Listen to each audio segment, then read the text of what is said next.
Hey guys, Scott here. Got a new beer talk video for you. Yes, there's no beer in front of me. It's not a beer dissection. It's not a what is style. Just a very casual beer talk, specifically about beer oxidation and beer aging. Okay. I'm not going to go into beers that do well with age and things like that. This one's more about proper handling, storage, and when you're a consumer buying the beer.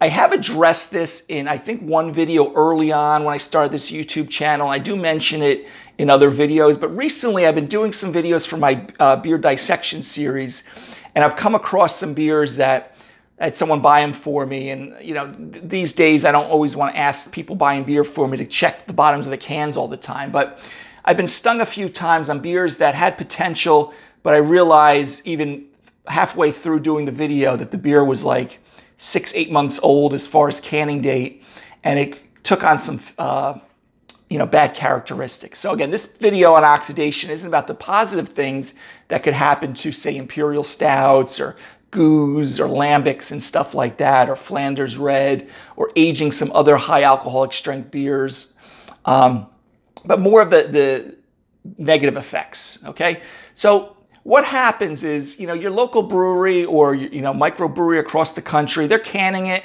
or bottling it.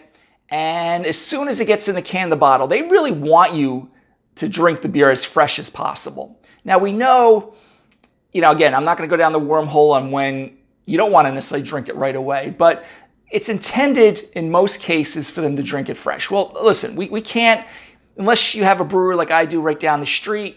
I can get the beer, they bottle it, can it. I'm sorry, they don't bottle it, they can it, and bring it home right away or put it in a crowler. I know it's sparkling fresh. We can't expect that with all breweries, even ones that are a few hours away from you, okay? So they can it or bottle it, and they send it over. And if they have to use a distributor, goes to the distributor, then it may go to the retailer. And then you're at the mercy of how this beer is being stored. And most of the times when I drink beer that's oxidized, there is cold side and hot side oxidation in the brewing process. Again, another wormhole I don't want to get into today with you that can create a lot of off flavors. But most of the time it's handling. So, they're packaging it up at the brewery. It's maybe a hot truck. It's not kept cool. Maybe it's being put into a warehouse, distribution center. Then maybe it's going to your retailer. The retailer has it sitting on the shelves warm. So, a few things that are going to immediately start having an effect on your beer. Okay, time. Okay, heat. Okay, and sometimes sunlight. And I'm not going to go into sunlight, and that gives it the skunky flavors. I did a whole video, I think, on skunkiness and 3-MBT and some of the byproducts there from that. But I'm just talking about just sheer storing. So when you go to the store to buy it, you definitely want to look at the bottom of the cans. And like I said, they're going to either have probably a canning bottling date, or they're going to have a best buy date. The canning date's better because then you can have a good idea. Now listen, you would love your beer, again, you want to drink it as fresh as possible. If it's in a can and it's stored, or in a bottle and it's stored refrigerated, you could, could be, 3-4 months, really 5 months, you have no problem. Maybe even as much as 6-7 months, especially if it's kept at a refrigerated temperature. You could probably go, again, 6 months. Why I kind of stutter or change my mind a little bit, because depending on what literature you read or whatever, that window changes. Now, if you take a beer and it's stored at room temperature, or it gets warm, or there's fluctuating temperatures, it may age the beer out a little bit quicker. And what are the things that you are looking out for? If it's a lighter beer, a lot of times you may start developing, it starts getting oxidized, like honey flavors, or even you may even get as high as like a little bit of a caramel flavor. A darker beer may have sherry flavors, or caramel, more deeper caramel type of flavor. A stout or porter, real dark beer, may be more like a darker, more stronger sherry. They may even have,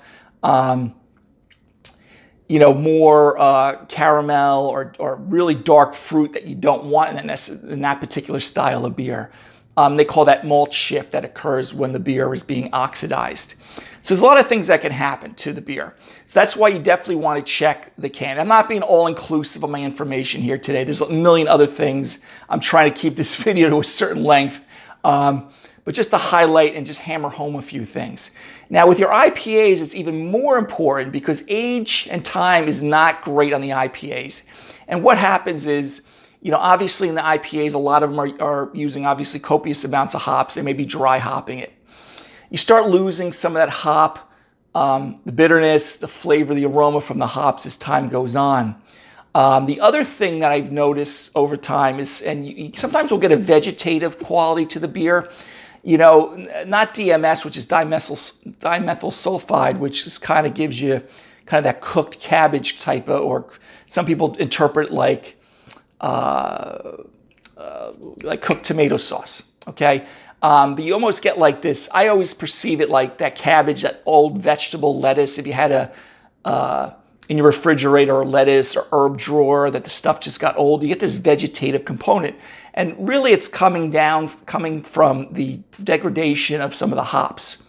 Okay. Now when you're paying $24, $25, maybe more on a 4-pack, 16-ounce 4-packs of your IPAs, you don't want that to happen. So you immediately want to get that beer, get it in the refrigerator. But that's why on those IPAs, you definitely want to look at the cans, okay? If not only can you get that vegetative component, and it depending if it's a lighter beer or darker beer, those other components that I said, you could also look like murky brown. Because again, essentially vegetative properties from the polyphenols from the hops, the vegetative matter from the hops, it starts breaking down. So you pour that IPA in your glass and it looks like swamp water, okay? And you notice the age on the can or the bottle, that's probably what's happening. And it looks murky. That doesn't mean it won't have some decent flavor, decent aroma, but the beer definitely has seen better days. That's why you want to take particular care of that. But when you do take that swig, and sometimes I get it, if you watch more than maybe 2 of my IPA videos on my channel, I usually get the beer fresh. I usually have it checked, but some has snuck past me, and I do get that vegetative. I just did one from Catskill Brewing Company that happened to it. And I actually say the beer probably had a lot of potential, but because I think it saw better days because it was canned in February and I was filming the video in July. I don't know when you're watching this video. And, I started getting that vegetative thing, and you could see me doing it, and I'm like looking at the can a second time, and I realized that the beer saw better days and we're getting that component. So definitely check those cans and the bottles, and or on the 6-pack, you'll see it. That definitely is going to help you enjoy your beer and not feel like you're wasting money. Or if you tried a beer, maybe at the brewery, and it tasted phenomenal, you brought it home, maybe you didn't store it properly, maybe it had nothing to do with the retailer. Other things you may get with an oxidized beer is papery flavors. They use a compound called trans-2-nonenal. It's a breakdown, and you'll get this papery like you had wet cardboard in your mouth. That's usually a little more on the extreme side. It does happen. I've had it in beers before. I do the flavor spikes, training for the Cicerone tasting portion. But it's almost like you get that papery thing. And of course, I've talked about skunkiness. I'm not going to go to all the off flavors. I do think I have a video that I talk about 5 of the common off flavors. So oxidation is real, okay? You've probably had oxidized beers that you didn't even realize it. So try to drink the beer as fresh as you can. There are exceptions to that, with certain styles, you can get away with it. Again, I'm not going to go down that third wormhole. Check your retailer, especially the IPAs, okay, to make sure the dates are good. If they're hitting, 4, 5, 6 months, I would look for another beer, be honest with you, especially if you're not too sure on how it's been stored at your retailer. Other than that, guys, I think that's all I really want to talk about with oxidation in beer. But, and again, I try to keep videos like this one a little on the shorter side compared to my other videos. But anyway, good luck. And again, I have addressed this on other videos before, but I just wanted to hammer it home one more time.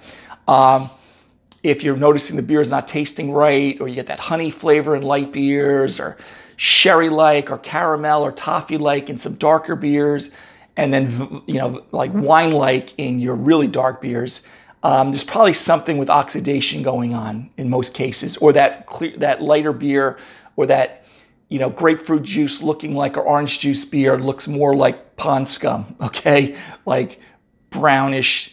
Darker than when you first bought it. Okay. So anyway, guys, hopefully that's helpful. Until my next beer video, have a great day. Take care. Bye-bye.